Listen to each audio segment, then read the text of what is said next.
আমাদের শিক্ষা দীক্ষায় আমাদের সামাজিক ব্যবস্থা। কুষ্টিয়া সদর ৩ আসনের বিএনপি প্রার্থী প্রকৌশলী জাকির হোসেন সরকার সাংবাদিকদের সাথে এক মতবিনিময় সভা করেছেন।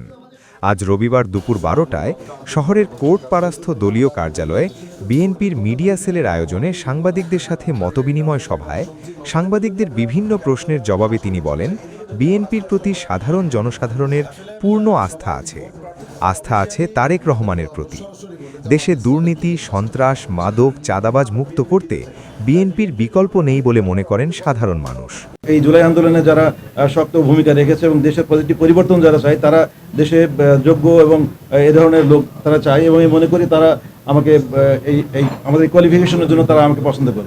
এছাড়া বিভিন্ন সামাজিক কাজ, যেমন ধরেন ক্লিন কুষ্টিয়া, গ্রিন কুষ্টিয়া, আমি এই 5ই আগস্টের পর থেকে আমি কুষ্টিয়ার পরিষ্কার পরিচ্ছন্নতার জন্য, সবুজায়নের জন্য এবং কুষ্টিয়ার বিভিন্ন প্রতিষ্ঠানের লেখাপড়ার মান উন্নয়নের জন্য আমি কাজ করে যাচ্ছি। তো এখানে যারা আছে সবাই জানে যে আমাকে দিয়ে তাদের একটা পজিটিভ পরিবর্তন হবে বা সমাজের একটা পরিবর্তন হবে বলে তারা বিশ্বাস করে, এই জন্য তারা আমাকে ভোট দেবে। এবং এছাড়া আমি বিভিন্ন বক্তৃতা বিবৃতিতে কুষ্টিয়ার উন্নয়নের ব্যাপারে যে কথাবার্তাগুলো বলছি, এখানে ধরেন কুষ্টিয়ার অবকাঠামো, কুষ্টিয়ার শিক্ষা, কুষ্টিয়ার স্বাস্থ্য, বা এখানে আমাদের ইতিহাস ঐতিহ্য নিয়ে যে বক্তব্যগুলো দিয়েছি, এগুলো মানুষের কাছে পছন্দ হয়েছে এবং তারা এগুলো চায় যে কুষ্টিয়ার এই পজিটিভ ডেভেলপমেন্টগুলো হোক, এবং এইগুলো কেবলমাত্র জাকির সরকারের দ্বারাই সম্ভব, কারণ আমি সেগুলো বলছি।